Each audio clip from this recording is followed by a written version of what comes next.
ఏమైందో చెప్పొచ్చు కదా, ఎందుకు అలా పరిగెడుతున్నావు? ఇలా జరగడానికి వీల్లేదు. ఆ గోడ 50 మీటర్ల ఎత్తు ఉంటుంది. అది టైటన్.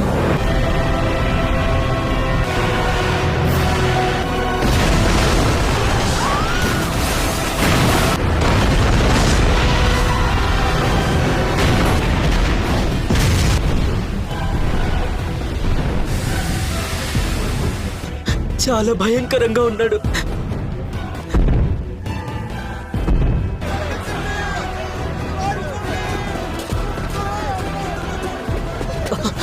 మనం కూడా వెళ్ళాలి.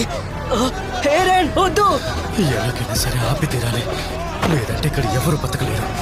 మికాసా,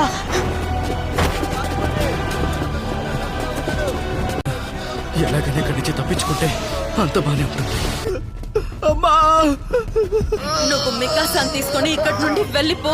మిమ్మల్ని వదిలేసి ఎలా వెళ్ళమంటారు? ఎరిన్, నువ్వు నోరు మూసుకొని నేను ఏం చెప్తే అది చేయి. చివరిసారిగా నా మాట విను.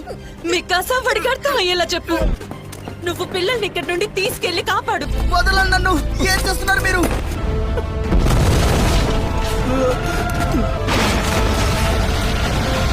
వదిలేయండి తన్నే.